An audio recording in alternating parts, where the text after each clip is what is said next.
4 objects are visible now on the stereo ahead spacecraft on HI-2 and HI-1, and that 2 of them are unidentified. So let's take a look, and we'll tackle the objects as they come. Now this is Ceres. This is A, and this is the one we're going to watch Sighting Spring come in. But there's a lot of activity, guys. We've got something diving down towards the ecliptic of the inner solar system. And I'll get closer to that. There's actually about 4 objects on this screen. Look in the dead center there. That's okay, let's tackle this one first. The one he just pointed out. You can see I've done my own processing of the raw data here, and I've overlaid his frame from the video on top of it. This allowed me to figure out exactly what time the image was taken, since he's got it so tightly cropped there I couldn't see the timestamp. But based on the position of the asteroid now, I can figure out exactly when it was taken and do some astrometry on it. So it turns out it was taken at 2:09 Universal Time, February 7th, and you can go on the stereo website and download the image yourself and see it. And the coordinates are a match for the asteroid known as Vesta. So that one's identified now. Let's keep playing and go on. the one that's been bright, and it seems to be getting a little brighter. That's in the center of Ceres. Now we have one to the top left of that that's moving along with. Okay, now the second one, I've also done the same thing. So here's his video frame overlaid on top of my processing of the image data. And we can see that asteroid there. This, I've done the astrometry on, and it's a match for the asteroid Ceres. You can see the coordinates are a match for the time that image was taken, which was 1809 Universal Time. And again, you can go on the Stereo website and download that. 1809 Universal Time, February 8th for that image. The coordinates, again, are a match for Ceres, so he has rediscovered the very first asteroid ever to be discovered, Ceres. Way to go. Let's keep going. There's one above these, and I'll show you that's moving down. We have one to the bottom right that's moving up. Okay, he just mentioned the one that's above this moving down. Keep that in mind. You're going to see Ceres come up again. We've also been told, and we've talked about this with Michael, who, by the way, tonight at 6 p.m. Central is going to be on our Blog Talk show, so we're going to get some updates. Here's our two objects. Now, these two seem to be running with the ecliptic, probably asteroids that are listed. If we dig through all your... Yeah, no kidding. You're right. Very good. They are asteroids that are listed. They are two of some of the most major asteroids out there, Vesta and Ceres. Very good. Okay, let's move on to the next two. JPLs and look at your probably eyes on the solar system. We can probably name those two. Yep, we certainly can. But now the one above that's diving down, which is going to be Ceres again. And this one is not listed. Oh, it's not. Okay, we'll see about that. I don't think there's a JPL for it. I've checked. Oh, he's checked, has he? Well, let's check ourselves. All right, so here's this frame. So the frame he just showed. I've done the processing again, and the problem here is he's pointing at this star. Well, the asteroid he's trying to point at, A, it's very, very faint and doesn't even come across in his video because of the compression he's put it through. And B, it's merged with this other star. There's a regular star at those coordinates, and you can't distinguish between the star and the asteroid at that time. But if you keep looking forward or backward in time, you'll see that there was an asteroid at that position. It just happened to be at the same spot as another star.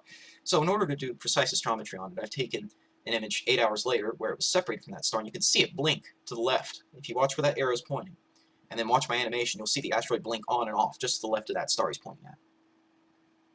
See that? That's the asteroid. So I've taken that image, that second image, not the one he's pointing at because it's pointing at this other star over here, but this one where it's separated 8 hours later. It starts off as kind of a bulge in that star, and it separates completely from it a few hours later.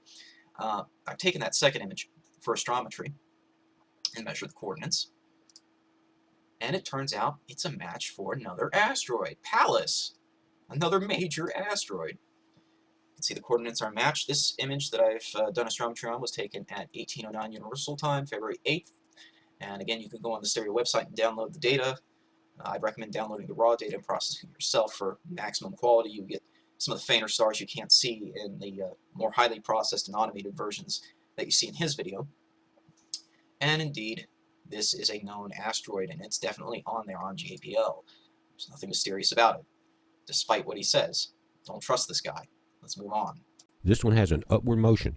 Remember, there's supposedly meteor storms and debris being led from below the sun up into the inner solar system. They're supposedly watching that. Now that would be your your South Pole, your Antarctic, your South America telescopes. But guys, that Yeah, you don't need a South Pole telescope to see Pallas. Let's go on.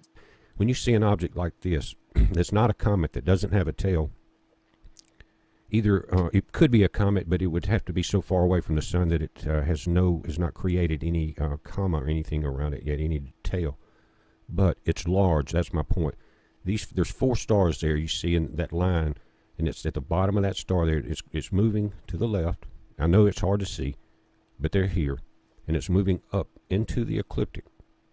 This may be one of the things. Now this is above Earth, and it has a downward movement. He's come back to Ceres.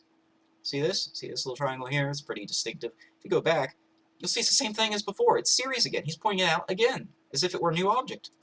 Right there. It's diving down towards the ecliptic. Not sure if that's listed or not. We were also told that possibly some of iSun's debris would be pulled back into the inner solar system because of the gravity of the sun. No, this So is we're Ceres. dealing here with 2 objects, that one moving downward, 2 moving with ecliptic. Now I want to switch cameras because there's one under the Earth here that's not the same one we saw before, that has a slight upward trend. Again, guys, I'm not sure how. Okay, now let's deal with this one. So again, I've processed the raw data. Now he's gone to stereo ahead HI1. You can see this little asteroid right here. I've done the astrometry on that. And it turns out it's a match for another known asteroid, Melpomene. See the coordinates here. The image I've done the astrometry on was taken at 2009 Universal Time, February 8th. You can go onto the Stereo website and get that image data. And I'll include the links, again, to all these astrometrically solved images in the video description. See, once again, this is a known asteroid. He is pointing out as if it were some unlisted, unknown asteroid. It's not. It's known. Clear this is going to come through, but I'll link to SETI where you can look for yourself. Yeah, and he didn't seem to do that either. At least I don't see it here in this description. In any case, guys, don't trust this guy. He doesn't know what he's talking about, and if he does, he's just lying to you. These objects are not unlisted. They are completely known, well-known asteroids, some of the most major asteroids in the solar system. And it all takes a little bit of astrometry to figure this out. And Melpomene, for example, is visible well above the horizon from the northern hemisphere right now. It's not some mysterious object. So, with that, I hope you have a nice day. Hi folks, BPEarthWatch here has a new video out claiming that 4 objects are visible now on the Stereo Ahead spacecraft on HI2 and HI1, and that 2 of them are unidentified. So let's take a look, and we'll tackle the objects as they come. Now this is SETI. This is A, and this is the one we're going to watch sighting spring come in. But there's a lot of activity, guys. We've got something diving down towards the ecliptic of the inner solar system. And I'll get closer to that. There's actually about 4 objects on this screen.